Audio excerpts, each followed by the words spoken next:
morning. My name is Just Kumar. We have a fantastic show for you today. Right now, as you can see, I'm actually behind the helm of the boat, the Taney. Okay, actually the ship, the Coast Guard ship, the Taney, built in the 1930s. We have a great show for you lined up. We're going to take a walk around. We're going to talk to some of the people that actually used to live on this boat. So we're going to have a great time. Why don't you stick around, okay? We'll be right back.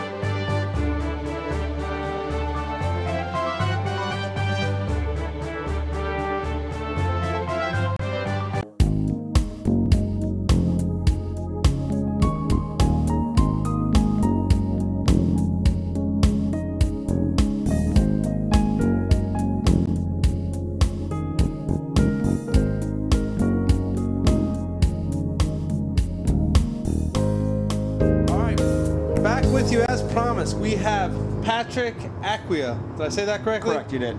All right, how you doing today? I'm doing great. How about yourself? I'm doing great. Good. I tell you what, I'm just fascinated looking around here.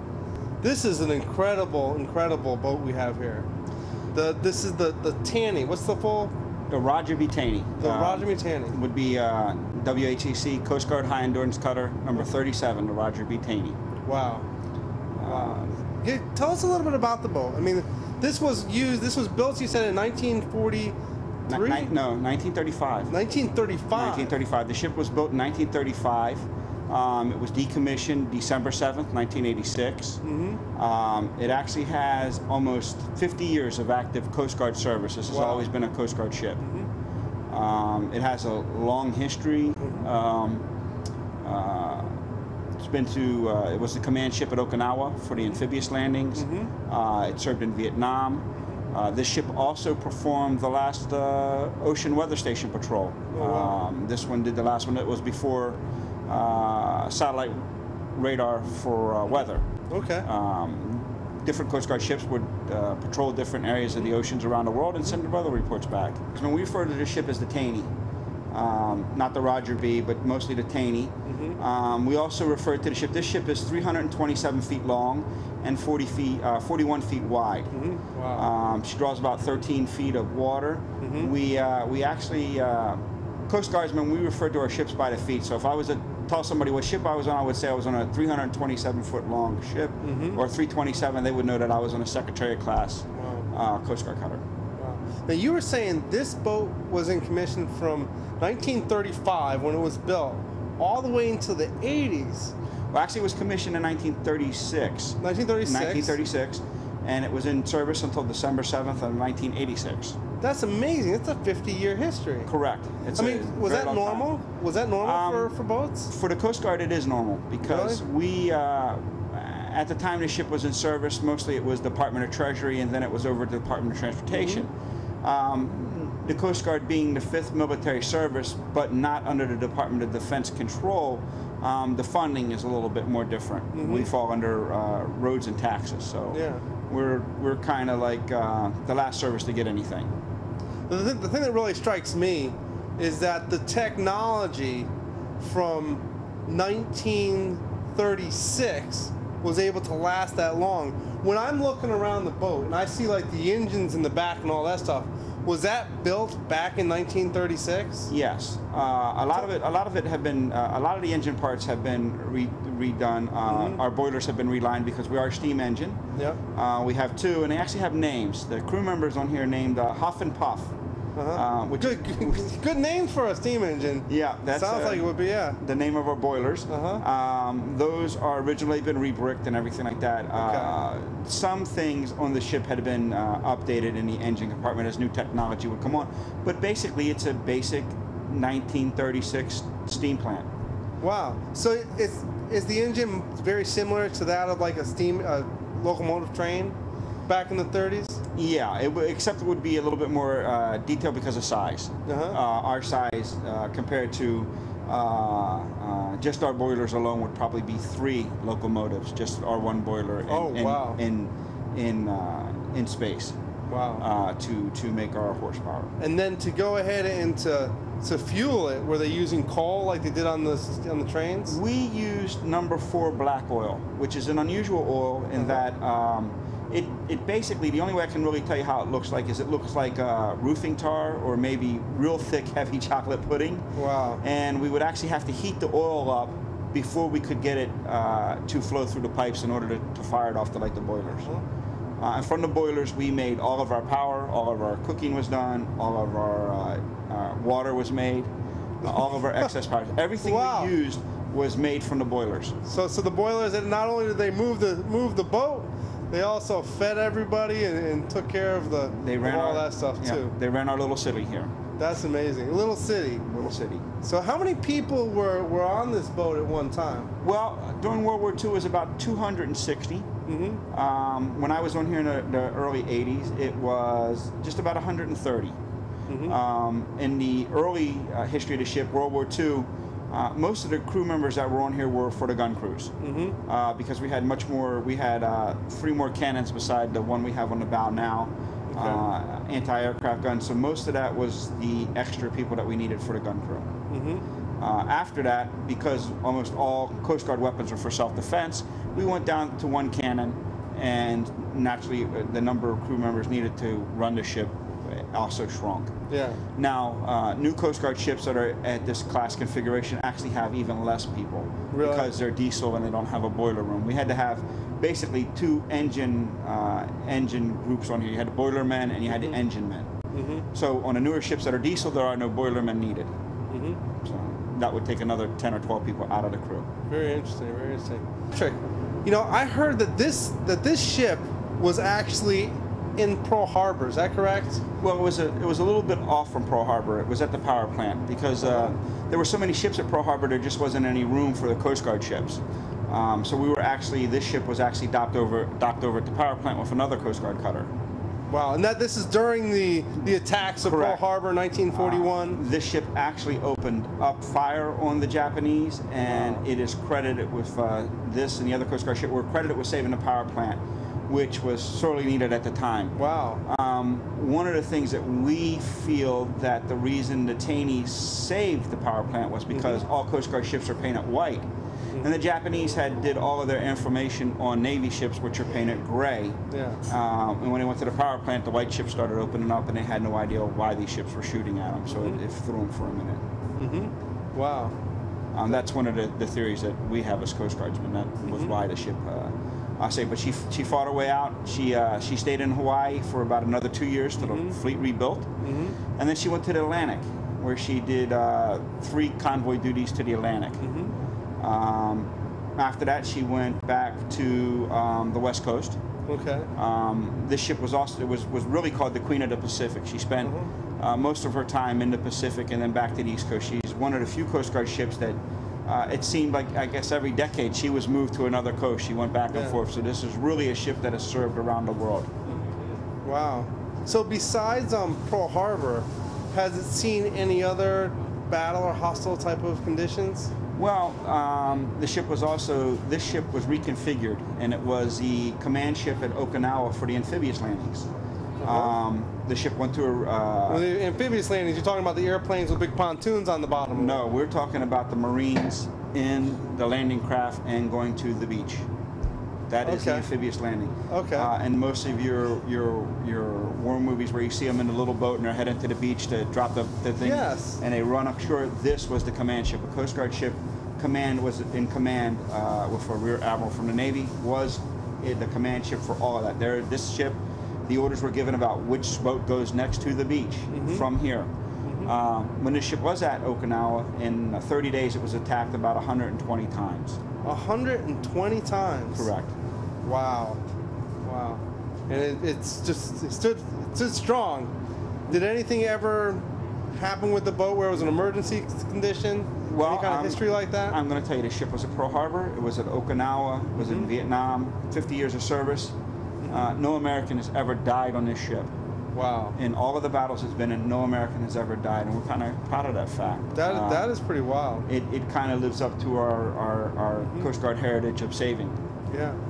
It must have taken on some pretty serious hits though during those war times, right? Yes. It's probably been shot at and maybe cannons. Yeah, the ship was you can't go being attacked 120 times not having damage. Yeah. If you look as you walk out the outside of the ship, you'll see in the skin of the ship there'll be places where it looks like the steel has been replaced. That would be a battle damage. But they were fairly good at repairing the battle damage. Right now we're in the wardroom. This table is actually where the officers ate, but it was also the operating table. Wow. You know, as I'm sitting here, I hear this loud noise that you only can hear on a boat. You know, what is that? Well, that right now is our air conditioning system. That's air circulating through. Now, back in 1935, they still had the same circulation system? No, would have been fans. Would have been fans. Would have been fans. Air conditioning really didn't start until in the 40s. Okay. So it would have been a little bit sweltering here, being in the South Pacific. Yeah. It would have been a little bit rough. Now we were a little bit more modern in the 80s. When I was on here, we had air conditioning. Yeah. One of the things that, to you, that sounds like noise. To me, that's a very comforting sound, because that tells me that while that's working, and if the ship was on and it had a rumble, I knew we were okay. I knew that things were working. If we were asleep and it was dead quiet, something was wrong. Really? Your body would wake up, because the engine should never stop at sea. So if you went to sleep and there was not any type of noise, or you were sleeping and it just got dead quiet, you knew something was wrong. So you would get up and you would go investigate. Something was happening. So having noise on a ship is a good thing. Okay. It's a comforting thing. One of the things that's quite interesting, this is a little statistic that I can take a young kid that comes on a Coast Guard cutter.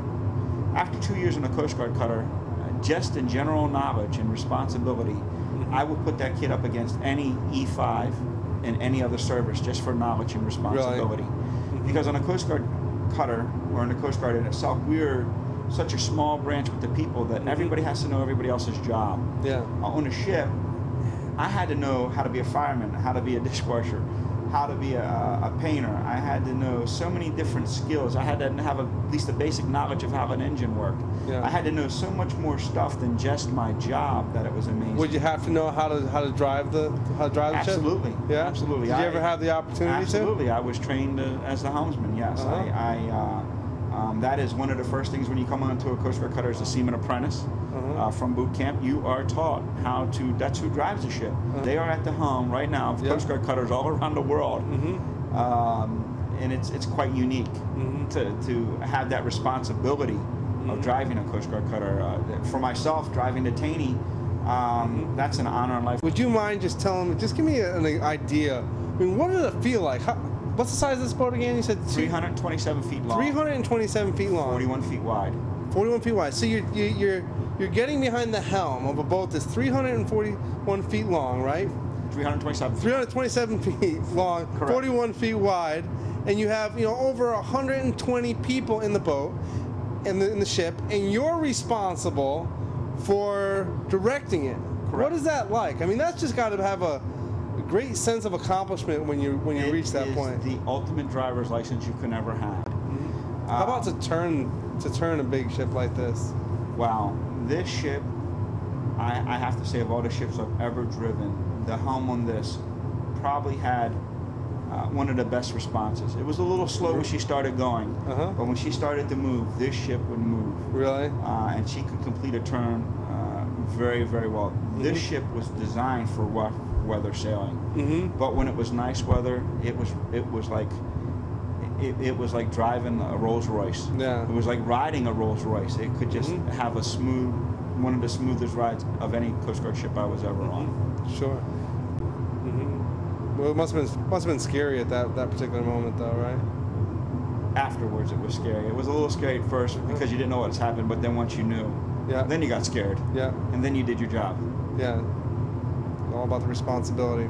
Now, can you tell the people at home, what would they expect if they came over here to the Taney to take a look and tour around, what can they expect on a visit over here? Well, let's see. As the Taney being the Queen of the Pacific, it basically looks like the crew has left. You'll go through the living spaces. You'll go through the galley areas. You'll go in below the gun mount. You'll go on deck. You can go to the bridge. Basically, I always put it to, if you walk in the center of the mess deck and you close your eyes, you can almost hear the crew members that are still here. We are a very open tour, whereas you can see in the engine room, you can see the mess decks, you can see the galley. You can, if you want to lay down in one of the bunks and see how it felt, you can do that. We're a very open museum in that retrospect compared to a lot. We open up our 5-inch cannon that you can actually look inside of it, which is highly unusual. Just walking around the ship, it gives you so much more with our different exhibits of Pearl Harbor, the different photos of the ship as you walk through here, the way the ship looked at different periods in time. It's a very open, it's a very informative tour, and it's one that if you are a history buff, that should not be missed. Do you know how many people actually served on this ship? The grand total, I have no idea. You know, that's a good question. I'm thinking it's probably a lot. 50 years worth of history, and you had over 120, 130 people at any time. And if you figured it turned over every 2 years, give or take. I mean, so that's 25. That was definitely a lot of. Probably about 30,000 people have actually served on this ship from start to finish. That's not counting during the World War II era when we had an extra 120 people in the crew. So we were probably a little bit under 30,000 people have served. Now, compared to an aircraft carrier, that's a drop in the bucket. This being a Coast Guard, we are a smaller service, and that was that's one of our saving graces. All right. Well, I tell you what, this has been fantastic. I really appreciate you coming over here and sitting down with me and sitting down with all of us and sharing your experience and your knowledge about the Taney. Really appreciate that. I really appreciate you guys coming down. Let me to share my information with you. I think I'm glad you gave me the opportunity. This is what the museum is about. This is this is what we want. We want to be able to talk about the history. Very good. We're proud of all our ships in the museum. That's awesome. Anything you want to tell the people in Baltimore? Listen, we're not forgetting. We're here. We're here every day. Stop by and see us. You won't regret it. Yeah, definitely. Come down and take a look at the Taney. This is quite an experience. Is that fantastic or what? I tell you what, this has been an incredible afternoon here, touring the Taney, talking with Patrick Acquia, learning so much about the history of this great ship. So I appreciate you staying tuned. Be sure to tune in next time. We'll see you later.